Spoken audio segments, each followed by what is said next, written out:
Welcome to my YouTube channel.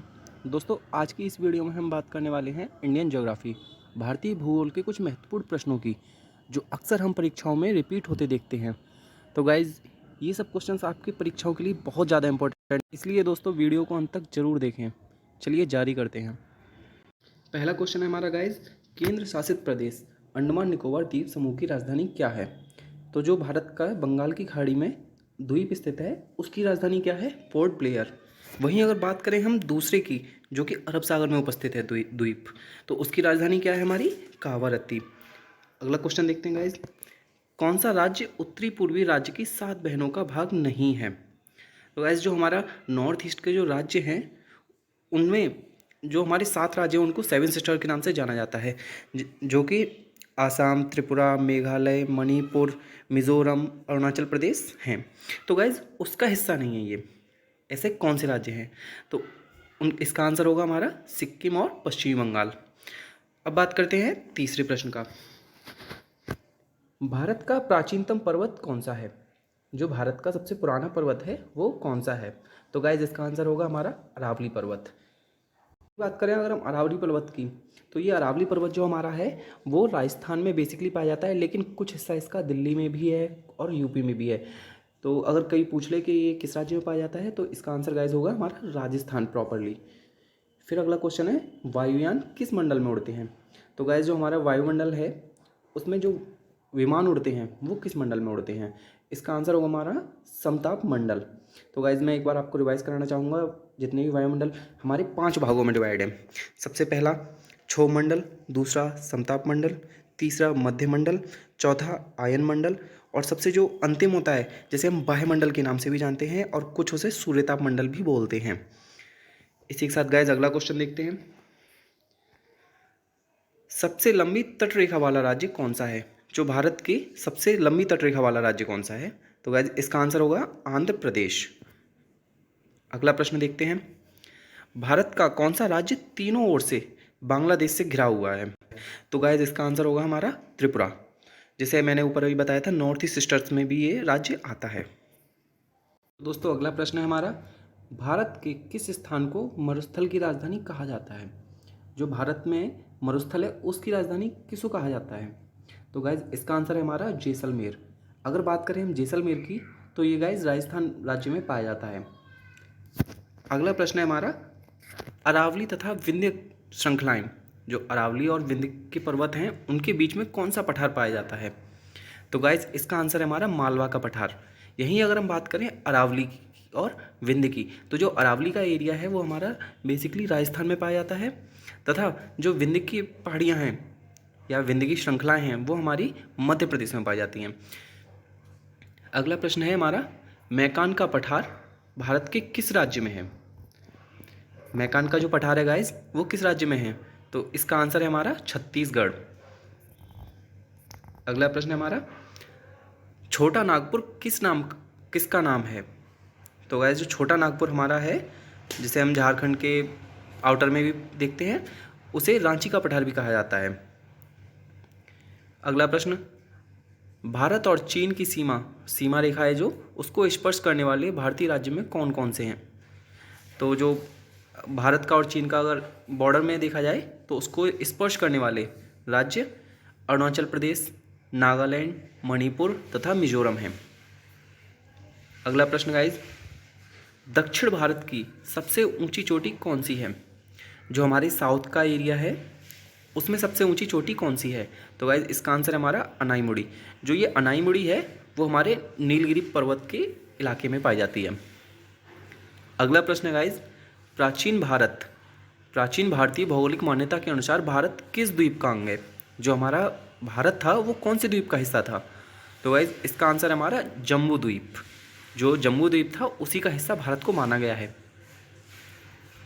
अगला प्रश्न देखते हैं, भारतीय मानक समय कितने डिग्री देशांतर पर आधारित है?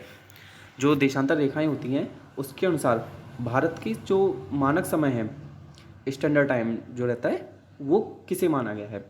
तो जो इसे माना गया है हमारा 82 डिग्री और 36 मिनट पूर्वी देशांतर पर। तो गाइज, ये जो हमारा है वो इलाहाबाद से होते हुए जाता है। अगला प्रश्न, आदम का पुल किन दो देशों के मध्य स्थित है? जो आदम का पुल है वो श्रीलंका और भारत के मध्य स्थित है, लेकिन अगर स्थिति की बात करें हम तो ये बैरन और नारकोंडम, जो बैरन और नारकोंडम है उनके बीच में ये आदम का पुल स्थित है। अगला प्रश्न गाइस, थार भूमि कहाँ स्थित है? जो थार भूमि है वो हमारी राजस्थान में स्थित है, जिसे हम थार का मरुस्थल के नाम से भी जानते हैं। दोस्तों जो सबसे बड़ा मरुस्थल है ना भारत का, वो भी ये थार का मरुस्थल ही है। इसी के साथ अगले प्रश्न पे आते हैं। भारत का कौन सा राज्य सबसे अधिक राज्यों की सीमा का स्पर्श करता है? जो भारत का कौन सा राज्य है जो सबसे अधिक अन्य राज्यों से सीमा बनाता है अपनी? तो गाइज इसका आंसर है हमारा उत्तर प्रदेश। अब बात करते हैं सीमाओं की। तो गाइज ये हमारा उत्तराखंड से, हरियाणा से, राजस्थान से, मध्य प्रदेश से, बिहार से बेसिकली बनाता है, लेकिन कुछ कुछ दूरी तक ये झारखंड तथा छत्तीसगढ़ से भी अपनी सीमा बनाता है। इसी के साथ अगले प्रश्न पे आते हैं। अगला प्रश्न है दोस्तों हमारा, स्वतंत्रता से पहले भारत का कौन सा क्षेत्र है जिसे काला पानी के नाम से भी जाना जाता था? तो जो हमारा, अगर आपने इतिहास पढ़ा हो तो देखा होगा कि जो अंग्रेज़ थे वो हमारे स्वतंत्रता सेनानियों को सजा के तौर पे भेज देते थे, जिसे काली पानी की सजा कहते थे।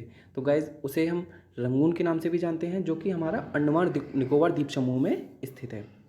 अगर गाइज यहाँ पे द्वीप की बात हो रही है तो हमारा इसका आंसर होगा अंडमान निकोबार द्वीप समूह। इसी के साथ गाइज अगला प्रश्न है हमारा, भारत की सबसे लंबी सुरंग, जो भारत की सबसे लंबी सुरंग है पीर पंजाल सुरंग, किस राज्य में स्थित है? तो गाइज इसका आंसर हमारा होगा जम्मू कश्मीर। इसी के साथ गाइज अगला प्रश्न है हमारा, भारत और पाकिस्तान के बीच सीमा रेखा का निर्धारण किसने किया? जो भारत और पाकिस्तान के बीच की जो रेखा है हमारी, रेड क्लिफ लाइन जिसे हम जानते हैं, उस सीमा का निर्धारण किस व्यक्ति ने किया था? तो इसका उत्तर हमारा होगा सर जॉन रेडक्लिफ। अगला प्रश्न है, भारत का कुल क्षेत्रफल कितना है? तो दोस्तों जो हमारा भारत देश है उसका क्षेत्रफल कितना है संपूर्ण उत्तर पूर्व सभी दिशाओं को अगर मिला के देखा जाए तो?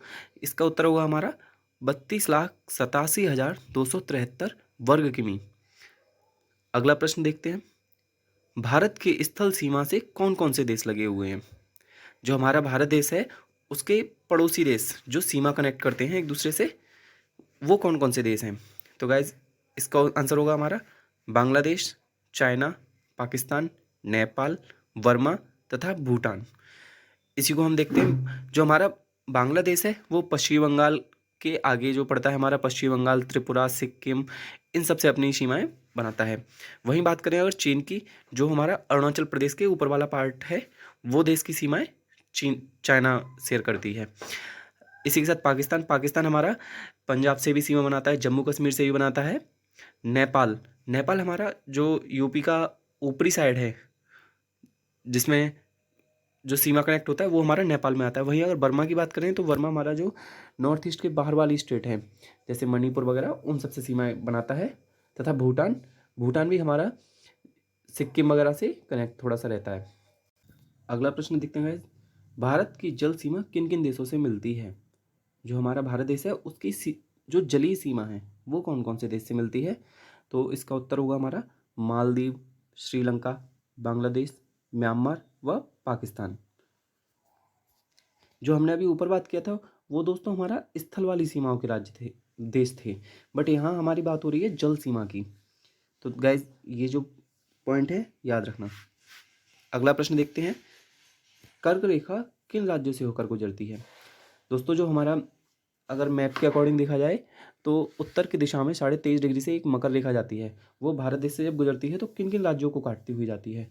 तो गाइज ये हमारे 8 राज्य हैं, जो राजस्थान, गुजरात, मध्य प्रदेश, छत्तीसगढ़, झारखंड, पश्चिम बंगाल, त्रिपुरा एवं मिजोरम हैं।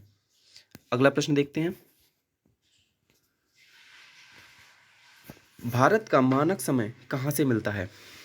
जो दोस्तों एक स्टैंडर्ड टाइम होता है, मैंने अभी आपको ऊपर बताया था, जो ग्रीनविच लाइन जो हमारी है वो तो हमारा मेन पॉइंट है जहाँ से स्टार्ट होता है, बट अगर वहीं से हम बढ़ते जाएं तो इलाहाबाद, जो भारत का इलाहाबाद है उसके निकट नैनी स्थान से हमारा मानक समय काउंट होता है।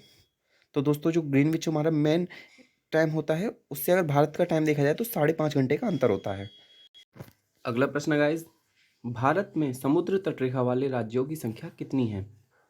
जो भारत के समुद्री तट पर राज्य हैं उन राज्यों की संख्या कितनी है गाइज? इसका आंसर होगा हमारा 9। अब बात करते हैं उन राज्यों की जो समुद्र से, हम जानते हैं भारत एक प्रायद्वीप है, मीन्स हमारा जो भारत है वो 3 जगह से, तीनों दिशाओं से पानी से घिरा हुआ है। एक तरफ अगर बात करें अरब सागर की तो कहीं हिंद महासागर है, तो अगर दूसरी तरफ देखें तो बंगाल की खाड़ी है। इस प्रकार हमारा तीनों तरफ से पानी से घिरा हुआ है और वो हमारे राज्य हैं गुजरात, महाराष्ट्र, गोवा, केरल, कर्नाटका, तमिलनाडु, आंध्र प्रदेश, उड़ीसा तथा पश्चिम बंगाल। तो इस प्रकार हमारे ये गाइस बैठे 9 राज्य जो समुद्री तट रेखा से मिलते हैं। गाइस, किस राज्य की समुद्री तट रेखा सबसे लंबी है? जो राज्य हमारी समुद्र से कनेक्ट है उसकी तटरेखा सबसे लंबी है। तो गाइज इसका आंसर होगा हमारा गुजरात। जो गुजरात राज्य है उसकी तटरेखा, समुद्री तटरेखा सबसे लंबी है। अगला प्रश्न, इंदिरा पॉइंट कहाँ स्थित है? जो हमारे भारत देश का अगर दक्षिणतम, जो हमारा दक्षिण का सबसे लास्ट पॉइंट है वो हमारा इंदिरा पॉइंट है। ये कहाँ स्थित है? अंडमान निकोबार द्वीप समूह में। अगला प्रश्न देखते हैं, भारत में शीत मरुस्थल कौन सा है? जो मरुस्थलों की हमने बात किया था, सबसे बड़ा तो वैसे थार का मरुस्थल है, लेकिन यहाँ बात हो रहा है शीत मरुस्थल का।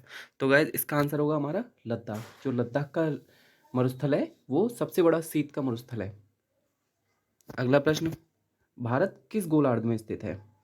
दोस्तों हम जानते हैं जो हमारा पृथ्वी है, जो पूरा विश्व है हमारा, उनमें गोलार्ध हैं 2, उत्तरी गोलार्ध और दक्षिणी गोलार्ध।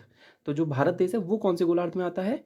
ये हमारा आता है उत्तरी गोलार्ध में, क्योंकि ये हमारा भूमध्य रेखा से उत्तर की ओर है, इसलिए उत्तरी गोलार्ध में। अगला प्रश्न है, किस राज्य को पहले नीफा के नाम से भी जाना जाता था? कौन सा राज्य है दोस्तों? अरुणाचल प्रदेश। अरुणाचल प्रदेश को हम पहले नीफा के नाम से जानते थे। तो दोस्तों जितने भी मैंने आज आपको ये प्रश्न बताए हैं इन्हें आप अच्छे से एक बार रिवाइज कर लें, क्योंकि ये सब क्वेश्चंस वही हैं जो परीक्षा में रिपीट होते रहते हैं। तो दोस्तों उम्मीद करता हूँ आपको ये वीडियो पसंद आई हुई होगी। अगर पसंद आई है तो प्लीज़ लाइक करें और अपने दोस्तों के साथ शेयर करें। धन्यवाद।